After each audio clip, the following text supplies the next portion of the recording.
Hello, and welcome to Trans Truth, the podcast dedicated to dispelling myths, fear, and ignorance about transgender people. Along the way, we'll be sharing items of interest to the transgender community, from political and news events to health, fashion, and beauty.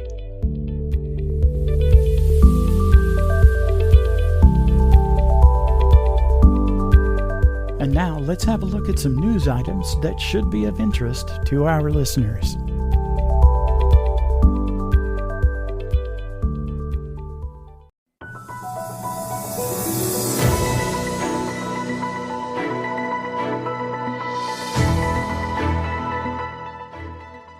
On June 29th, CBS reports that federal judges in Kentucky and Tennessee have issued temporary injunctions on those states' bans on gender-affirming care for minor patients.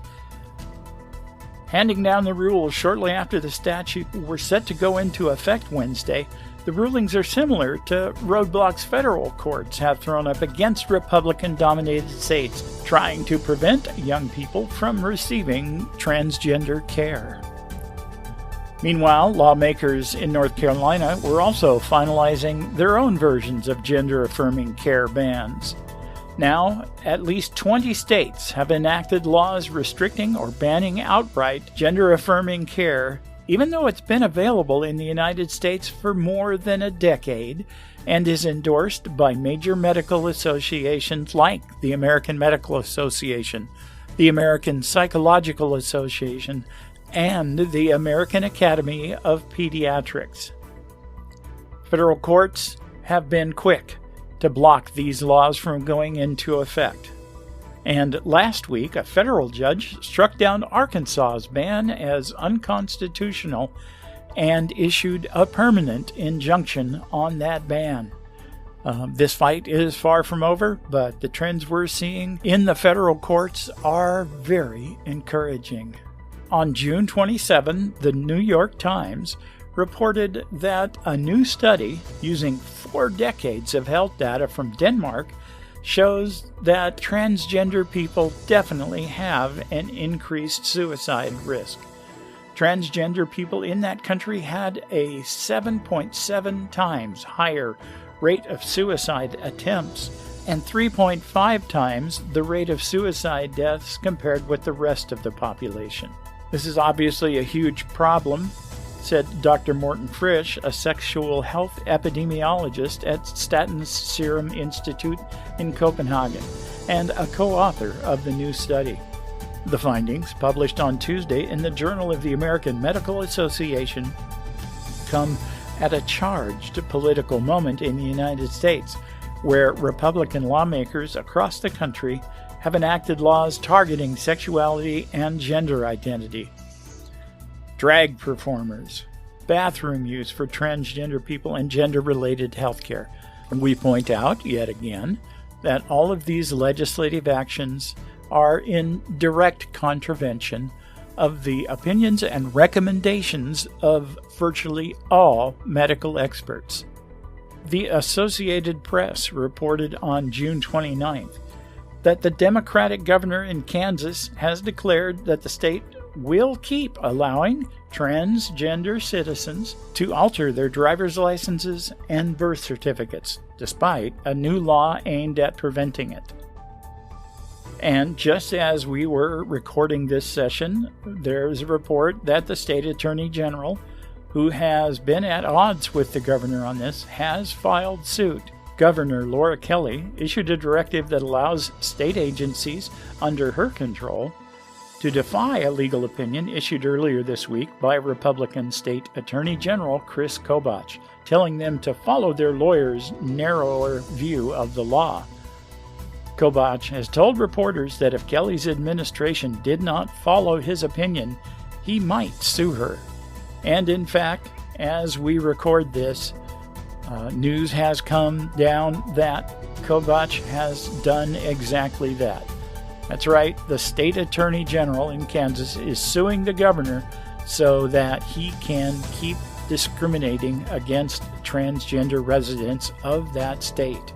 The Associated Press reported on June 30th that among the many decisions recently handed down by the U.S. Supreme Court, they have declined to review a first-of-its-kind ruling from a federal appeals court that found people with gender dysphoria are entitled to the protections of the Americans with Disabilities Act.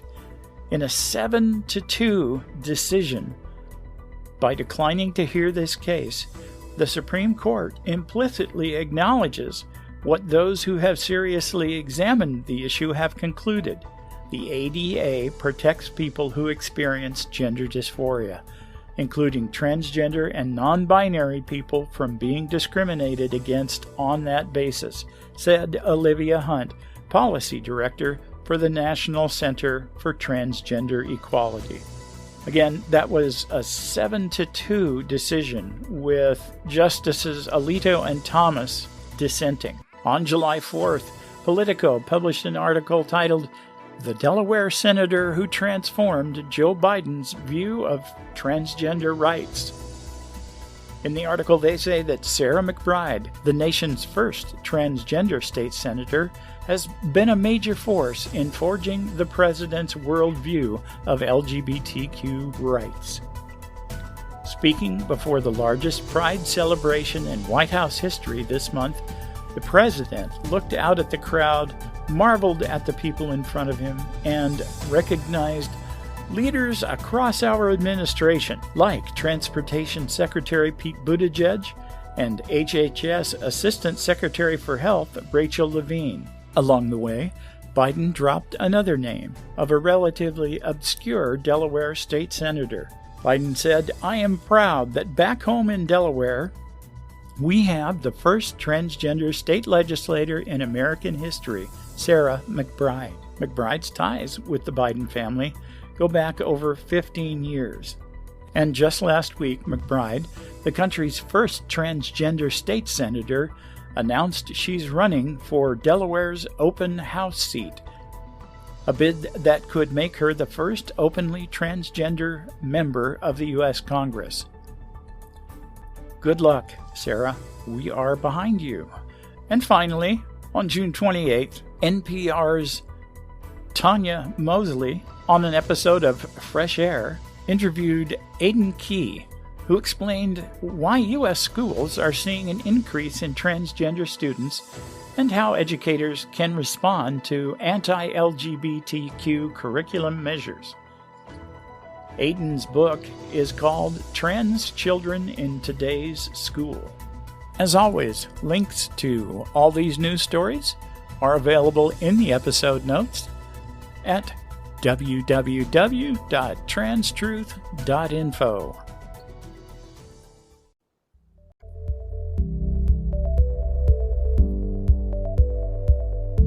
Hello again, and welcome back to Trans Truth. I am Kelly, she, her, and I am joined, as always, by... I'm Jeri Ann, she, her. And this episode is going to be the first of what we hope will be several episodes in a series that we're calling Our Stories.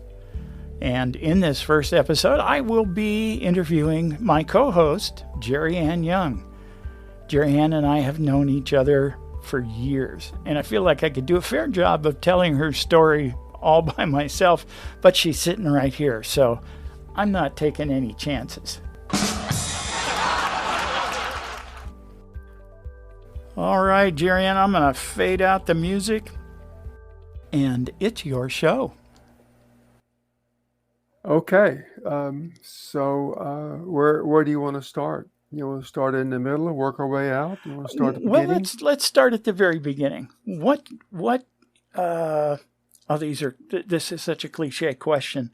What's your earliest memory of realizing you were different?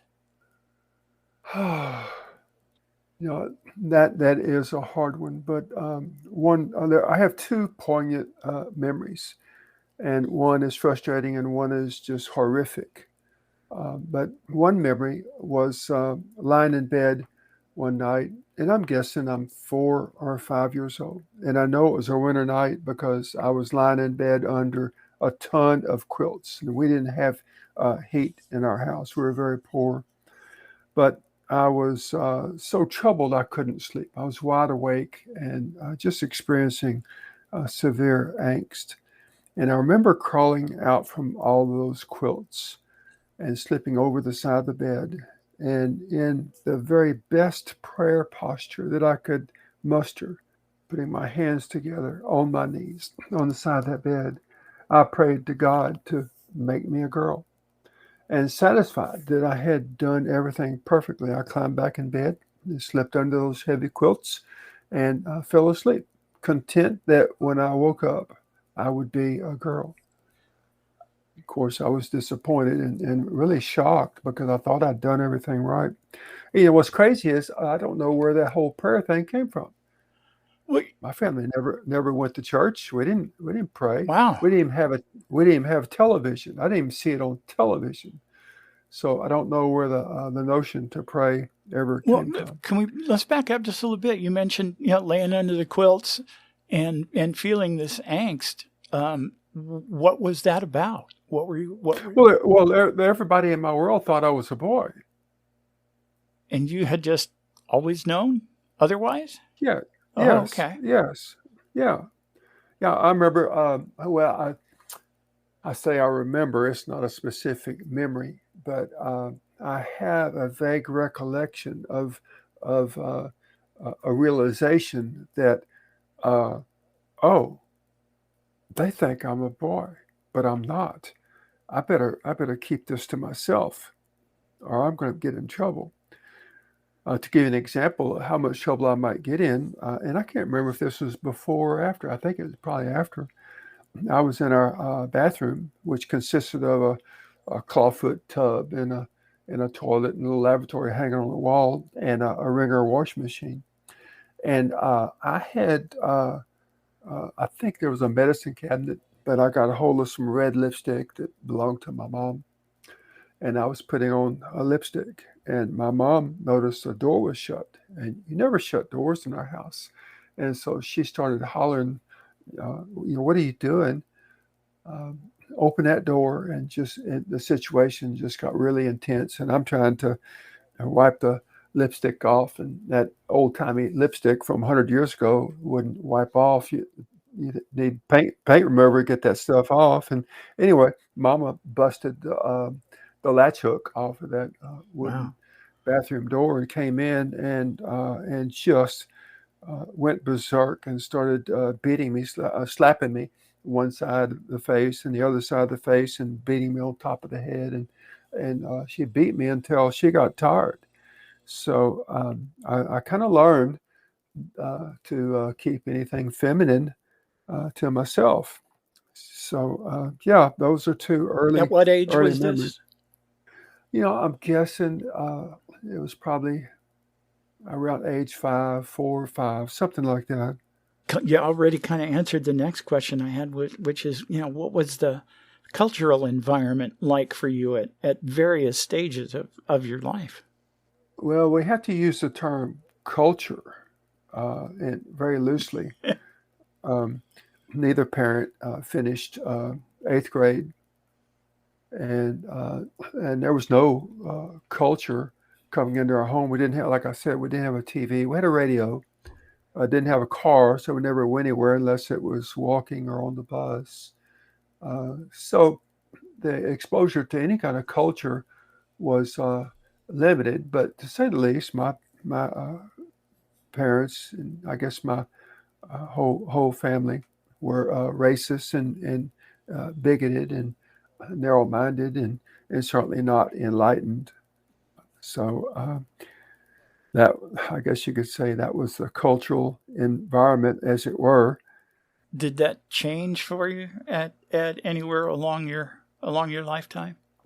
Well, I remember when I was a young teenager, my mom worked, and she was out of the house somewhat, and I would, you know, try on some of her clothes occasionally and things like that. I never had any extended time of experiencing my reality, but that was the best I could do until high school years.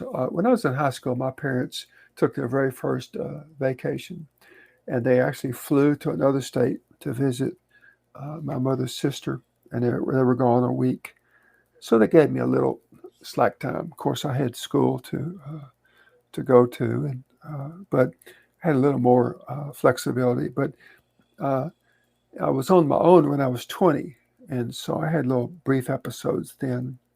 So you were, at the time you were on your own.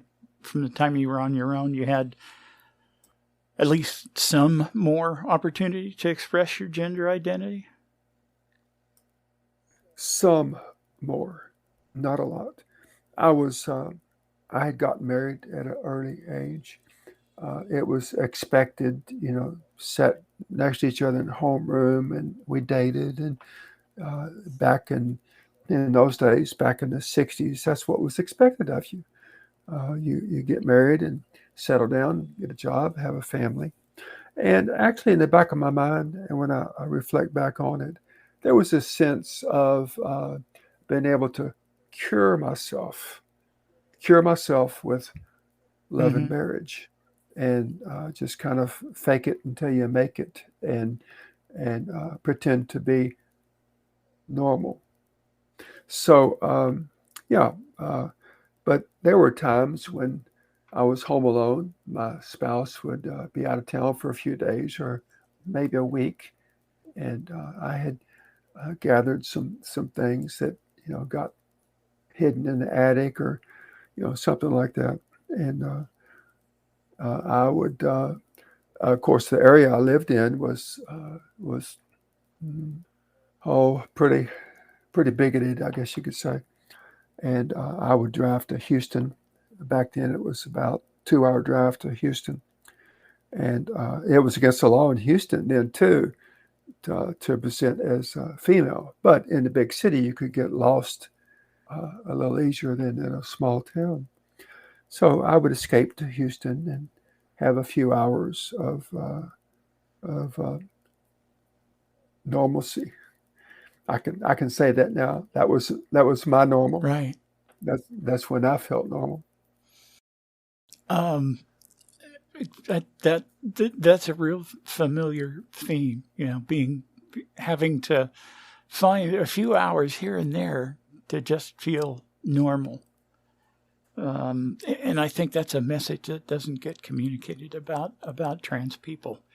Um, it's not a choice. It's a struggle just to feel normal, to deal with that day to day dysphoria. I compare it to suffocating and just needing a breath of air to stay alive. It's for me. It was very similar.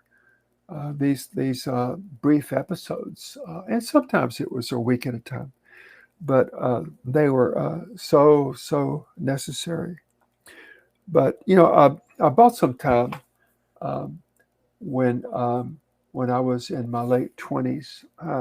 Did hair removal, electrolysis, for several years, and I got that taken care of before I was 30 years old, and I got a lot of That was mileage out that of was that. back when they still were using steam powered electrolysis, right?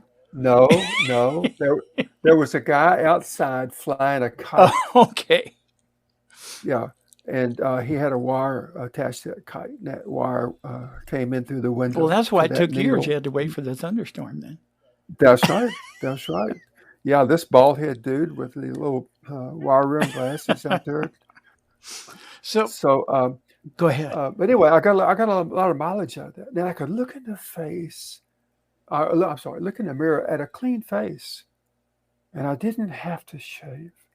Shaving was so traumatic to me. I guess I experienced more dysphoria when I had to shave than at any other time. But once I didn't have to do that, and of course that's been, oh my goodness, 40, 43, 44 years ago now, um, I got a lot of mileage out of that. And then, along with brief episodes, sometimes a week at a time of living authentically, I eventually tried to acquire some hormones way before the internet, way before any doctor would ever prescribe that. I tried to get them from Mexico, and I'd steal um, um, hormones, birth control pills. It didn't matter if we went to somebody's house and they had, partially used um, dispensers or Mm-hmm. something like that. Yeah, it's like a drug addict needing a fix. You'd do anything. But I finally managed, well, with the coming of the internet, I was able to hook up with a online pharmacy and self-medicated, and wouldn't recommend it at all. But I got a lot of mileage out of the starting that the hormones, and that was 22 years ago, 23 years ago, something like that. So when did you decide to finally go all in and transition socially? With the need for normalcy, my normal intensified. I guess oh, starting around 15 years ago, and I became more and more desperate for times to be myself, and that got to the that came to a head, and it became an issue in my marriage. Now, this is second marriage. I tried to cure myself twice with love and marriage. And so finally sought out counseling. But where I lived, there was not a single counselor that dealt with gender issues. And so I had to go to Houston.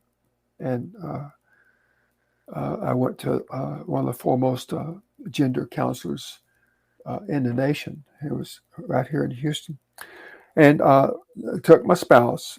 And it was in that process. I only went to her a total of 8 times, probably 4 to 6 weeks total. But I just needed affirmation. I just needed affirmation that this was real. It was beyond my control.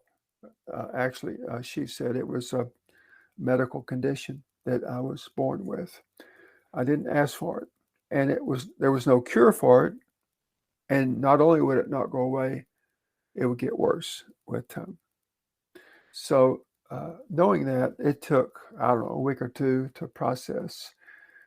And I finally got to the point where I knew what I had to do, but it was just so difficult. The cost was going to be so great. So I, um, I came out to some friends, and that went well. I came out to my daughter, and that went well. I came out to my son-in-law, and that went well. So I was kind of encouraged, and so I decided, yeah, it's time for me to transition. If I'm going to survive, I'm going to transition, because I had considered the alternative to surviving way too many times. So I just came home from counseling, one trip to Houston, and sat down and told my spouse, I've just got to do this. And she got up and walked out of the room, and that started my transition. And before she moved out, she actually came back and sat down and said, what would it take for us to stay together?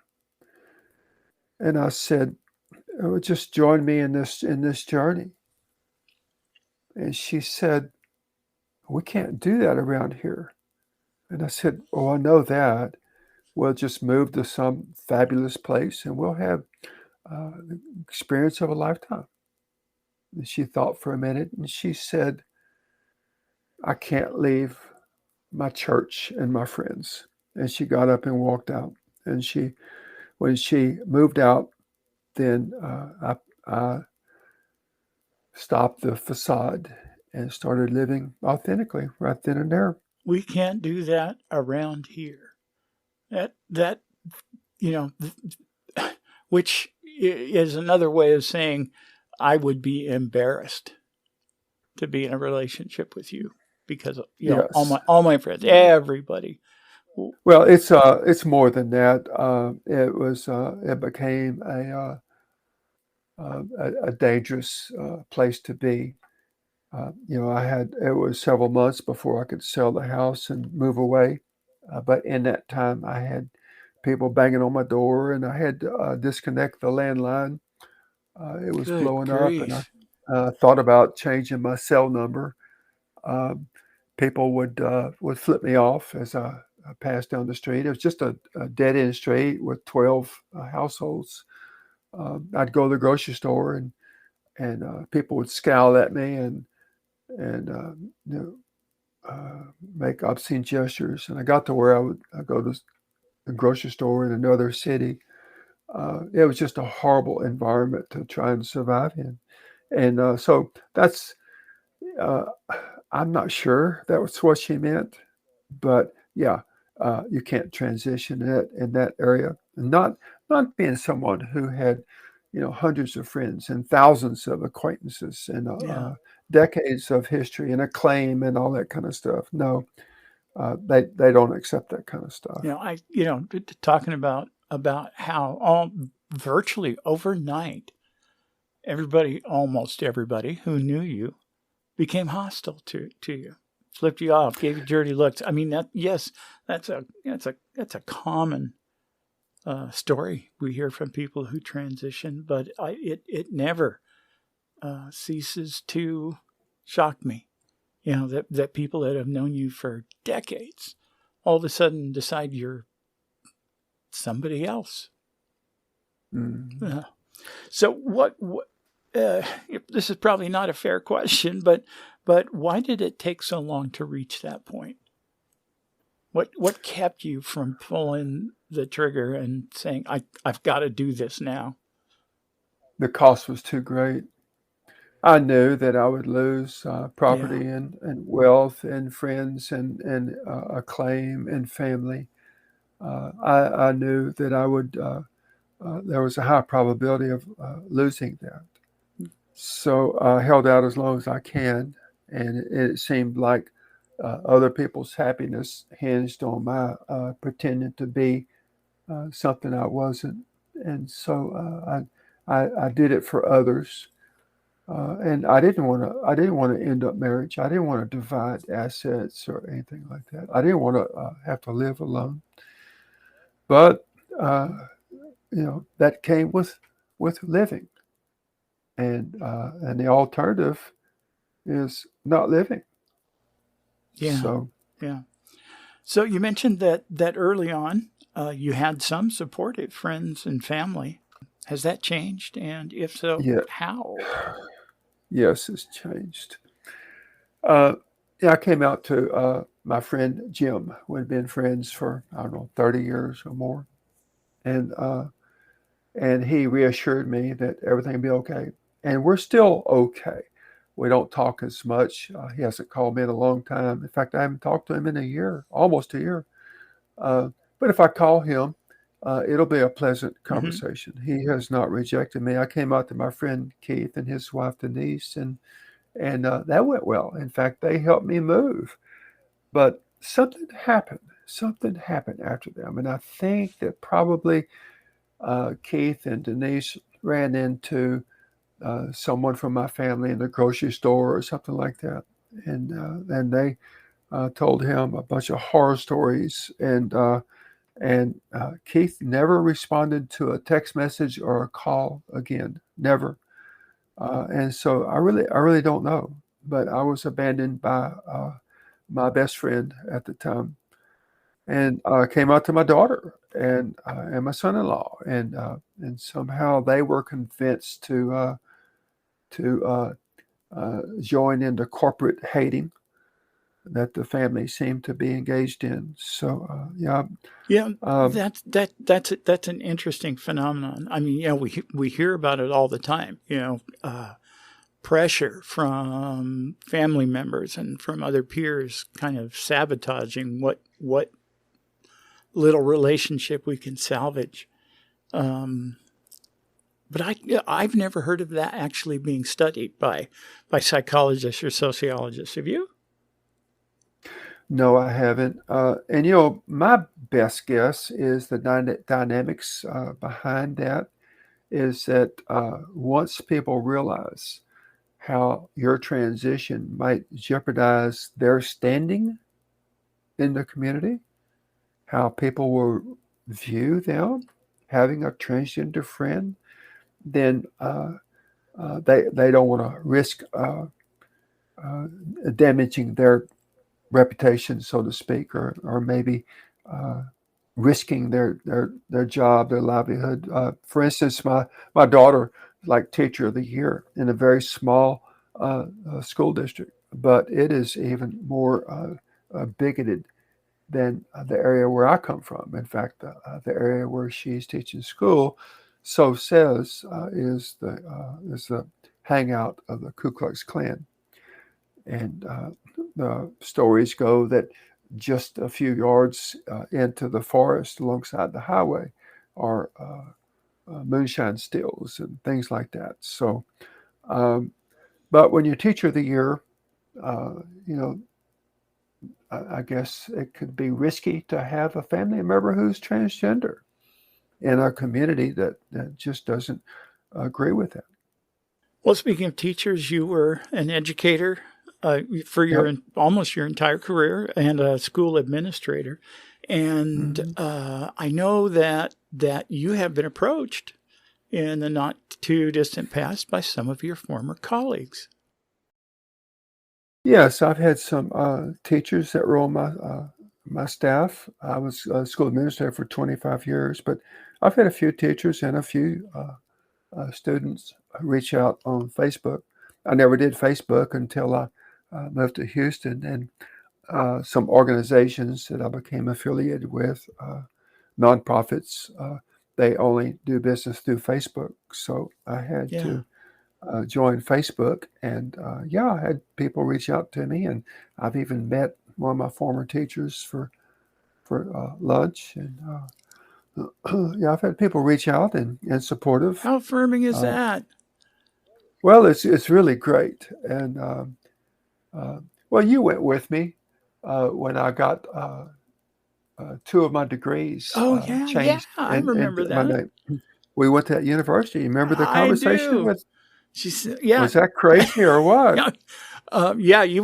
We were both thinking that, yeah, you were going to have to explain all this. And that woman looked up from her desk with a big smile and said, I know you. Yeah. Well, actually, there was no sign of recognition until she walked over to the copier to make copies of court orders and stuff like that. And then she looked over and she said, "How have you been?" In a familiar way, Yeah. you know. And then I went back.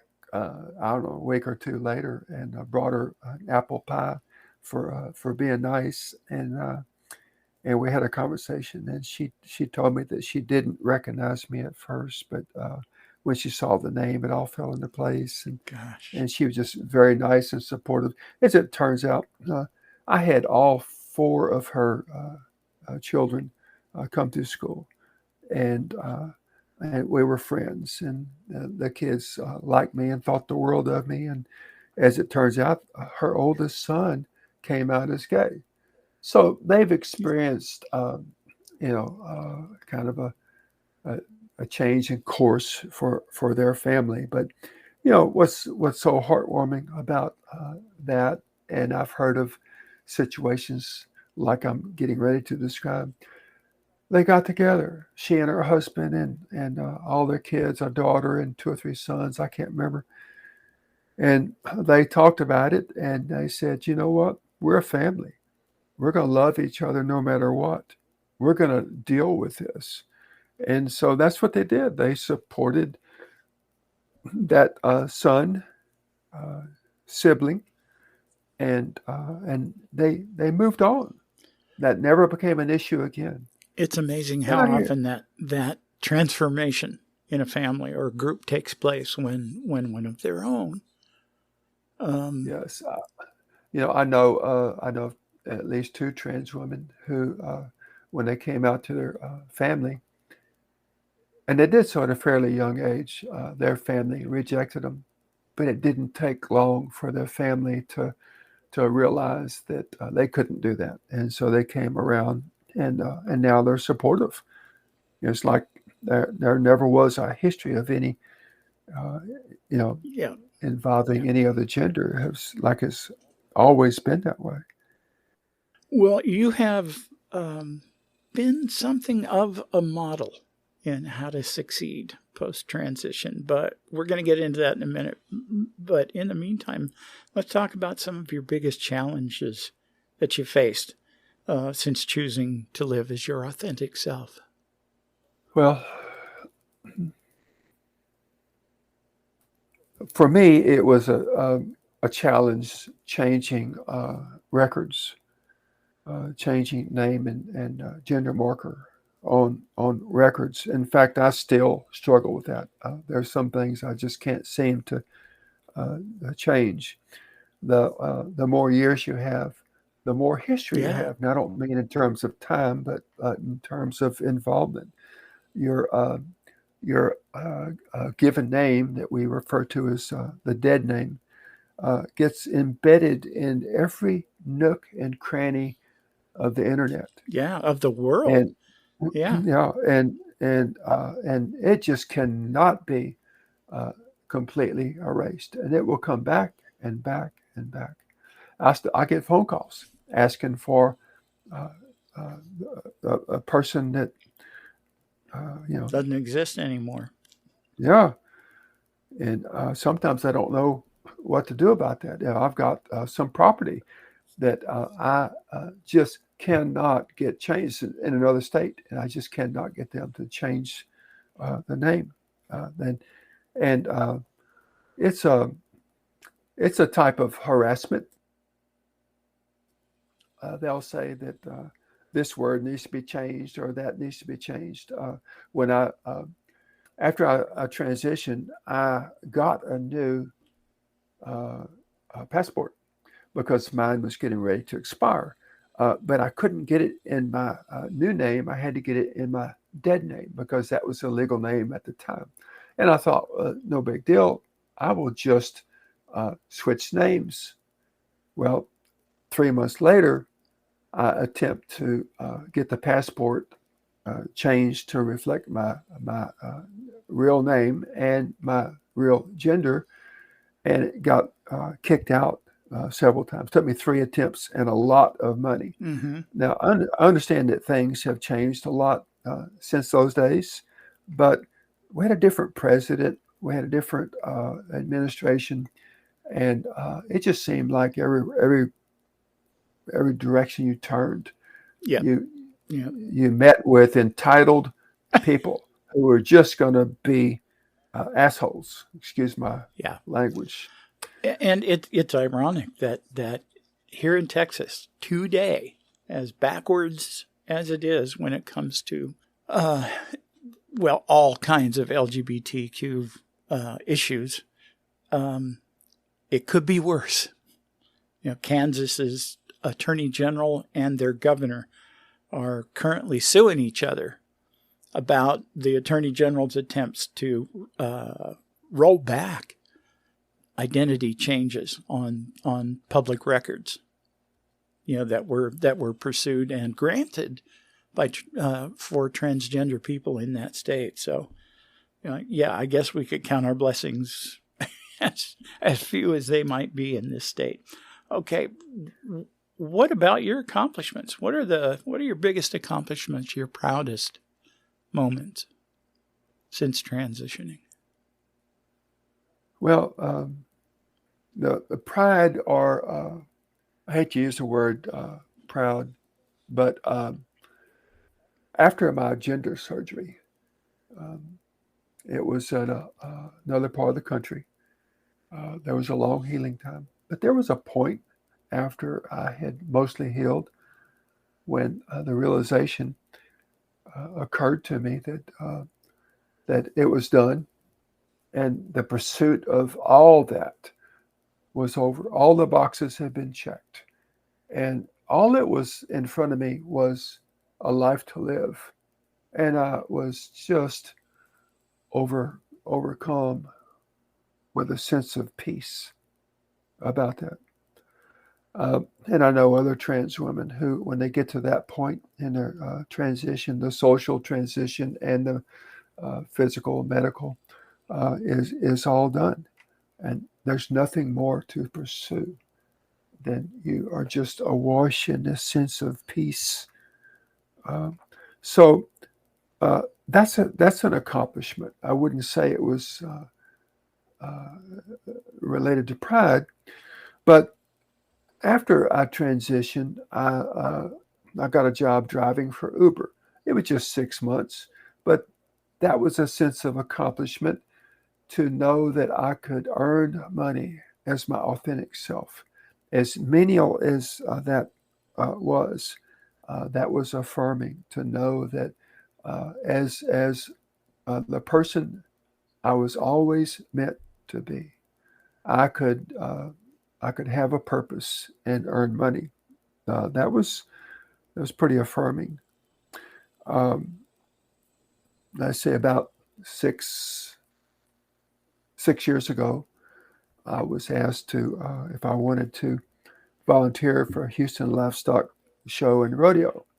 And I didn't know anything about rodeo. I'd heard of Houston Rodeo before, but I didn't know anything about it.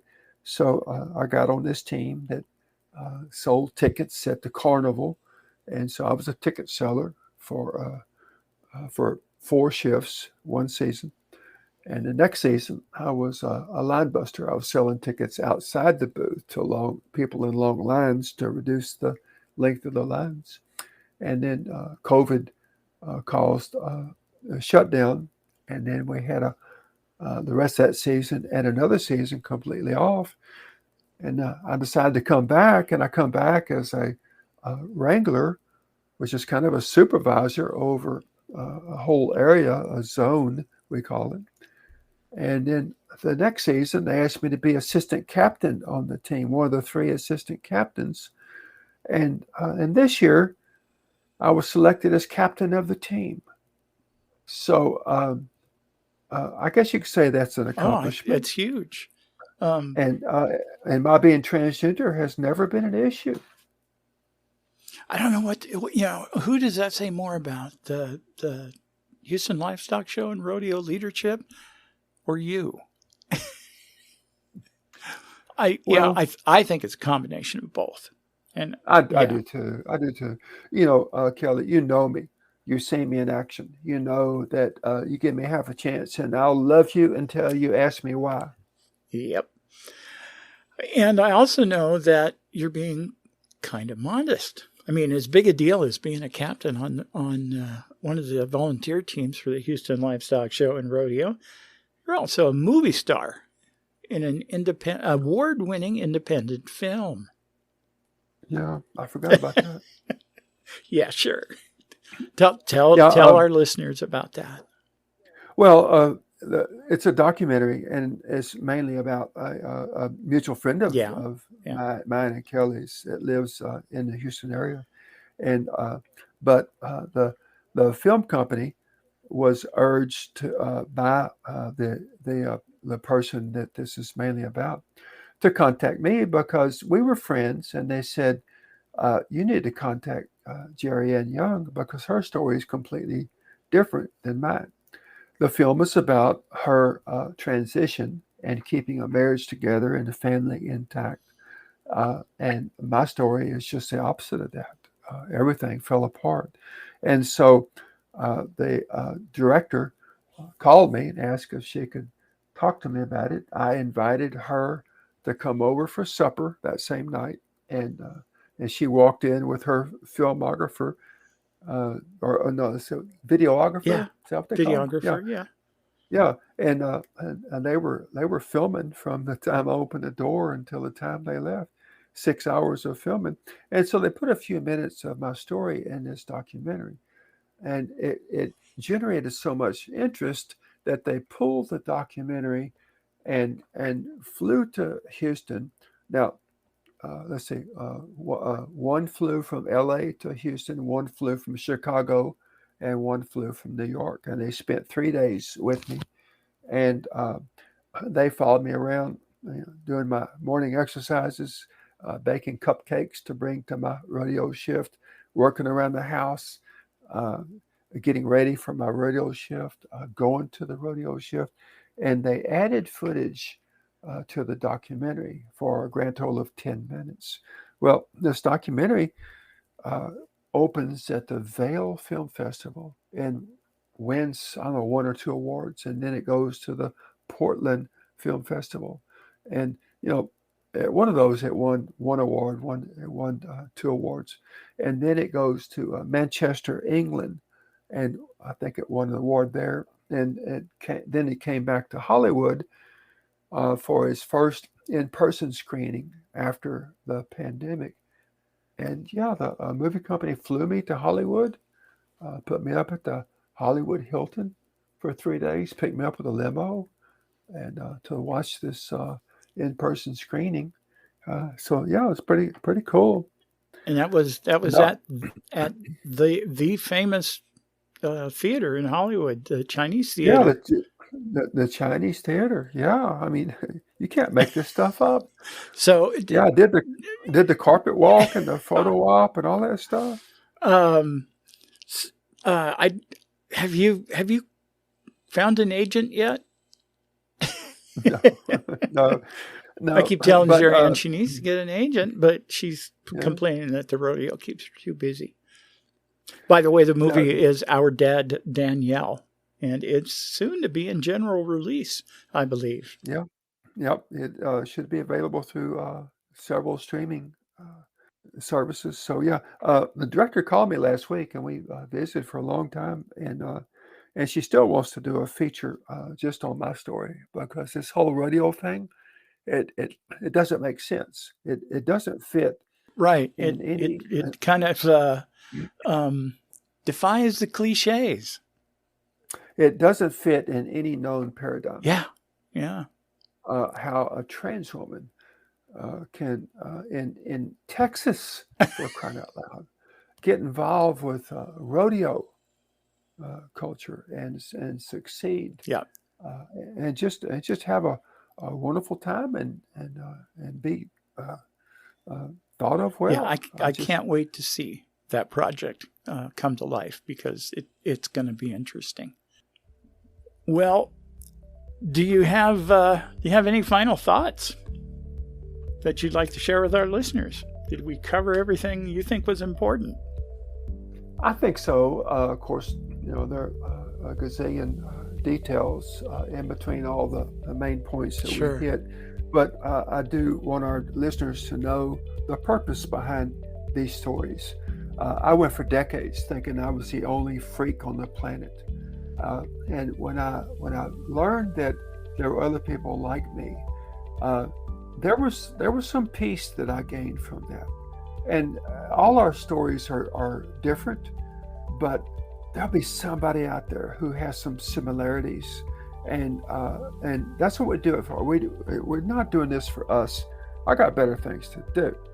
We're doing it for people who might need to hear what we have to say, or broadcast for them. That is why we're here doing this podcast all together. All right, thank you, Jeri Ann. We'll have another Our Stories episode coming up real soon. Yeah, I get to ask the questions this time.